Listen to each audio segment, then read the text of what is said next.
దేనికి దానికి సెపరేట్ చేయాలండి మళ్ళీ? ఎట్లకన్నీ ఇక కింద ఇది కొయ్యాలి. ఇది ఇక్కడ గట్టిగా ఉంటుంది, ఇక్కడగా అక్కడ వరకు కట్ చేయాలి అంతే. ఇదే అంటే ఒక జాన ఉన్నది, అంటే ఒక అడుగు తేగ.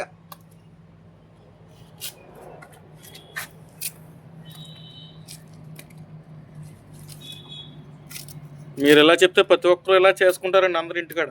అందరూ ఇలా చేయాలని నేను కోరుకుండేది. అందుకని నేను ఇది పెద్ద పట్టుదలగా నేను ఒక సంచిడి తేగలు తినేసాను. ఒక సంచిడి తేగలు తినేసిన తర్వాత ఈ సంచి ఉన్నాయి, దీన్ని ఎలాగా అంటే నాకు మనసు అంత నిద్ర పడతలేదు. దీన్ని అందరికీ చూపించాలి, చెప్పాలి అని వెళ్తుంది. దీనికోసం నేను ఒక సెల్ల కొనుక్కున్నాను.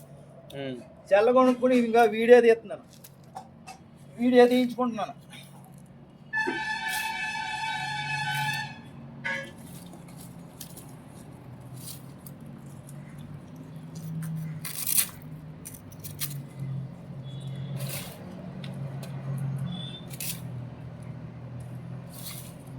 ఎంత స్పీడ్గా అవుతామన్నాయో అంత స్పీడ్గానే 10 నిమిషాల్లో మీకు తేగ రెడీ. ఇదే భూమిలో తవ్వాలంటే గంట 2 గంటలు పడుతుందండి ఇన్ని 2 తేగలు తవ్వడానికి. అదే రైతులు కూడా ఈ తేగలు కాల్చడానికే ఒక పూట టైం పడుతుంది. వాళ్ళకి పూట టైం అవసరం లేదు, ఒక 20 నిమిషాల్లోని మీకు తేగ రెడీ అయిపోద్ది. ఇలా 10 నిమిషాలు తాగటం, 20 నిమిషాలు అంటే అరగంటలో నువ్వు తేగలు తినేయచ్చు.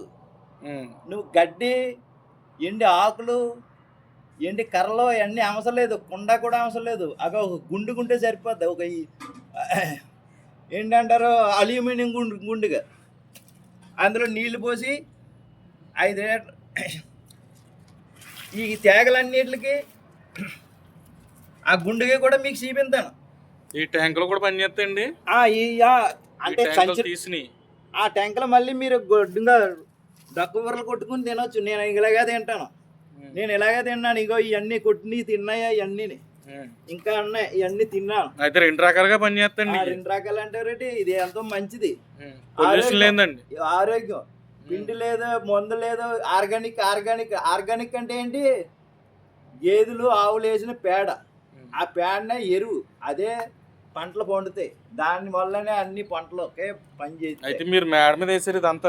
ఇదంతా మేడ మీదే. ఆఖరి మీరు ఒక చిన్న ఇల్లు ఉందంటే మీరు చిన్న ఇంట్లోనే ఒక పక్కన వేసుకోవచ్చు. ఒక సంచి మీరు బియ్యం బస్తా పెట్టుకుంటారు కదా, ఏదో పక్కన ఒక బియ్యం బస్తా లాంటిది కింద, అంటే నేల మీద పెడితే నేలకు వెళ్ళిపోతాయి ఇగో ఈ ఏర్లు. మీరు ముఖ్యంగా రైతులకి వాళ్ళకి తెలుసు, కింద కాంక్రీట్ లాంటిది ఒక గొచ్చు లాంటిదో ఒక నాపరాయి వేసుకుని ఆ సంచి మీద కింద ఆ నాపరాయి మీద పెడితే మంచిది. లేదంటే ఇంకా ఇవన్నీ మట్టిలోకి వెళ్ళిపోతాయి, ఆ సంచినే చీల్చుకుంటా మట్టిలోకి వెళ్ళిపోతాయి. అప్పుడు కష్టం అవుతుందేమో.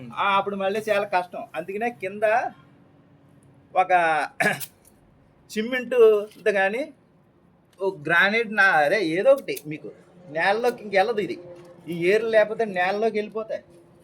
నేలలోకి వెళ్ళిపోయాక దీంతో ఈ తేగ లాగటానికి నా చిన్నతనంలోనేటి నేను పెద్ద అయిన తర్వాత, నా పెళ్ళి అయిన తర్వాత 2 తేగలు తవ్వాలంటే అరగంట పట్టిది. ఇది ఇక్కడికి ఇరిగిపోయింది తవ్వటానికి. ఇవన్నీ నలిగిపోయి పాడైపోయి మీకు ఎక్కడ పాడవుతావు. గుణపం కావాలి, గుణపం అవసరం లేదు, చిన్న ఊస మొక్క చాలు. అప్పుడండి గుణపాలేసి తేగలు పోయి ఒక తేగ తవ్వితే 4 తేగలు పోయి. అది అలాంటిది ఏ ఉండదు మీకు.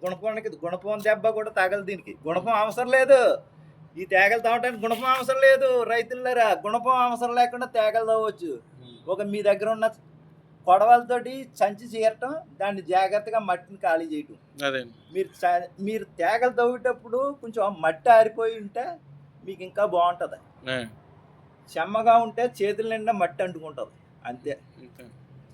చూసారు కదా ఎంత. రోజు నీళ్ళేలండి అవసరం లేదు. ఇది వేసినాక ఒక 2, 3, 4 సార్లు 3 సార్లు వేసినా సరిపోద్ది నీళ్ళు. దీనికోసం ఊరికే ఏదో నీళ్ళు వేయాలి అని అనుకోకుండా నీళ్ళు ఏకంగా వేయక్కర్లేదు, సరిపోతుంది. మీరు వర్షంలో పెట్టినా ఇంకేం అవసరం లేదు. నేను పెట్టాను వర్షం పడకుండా ఒక చోట పెట్టాను వీటిని.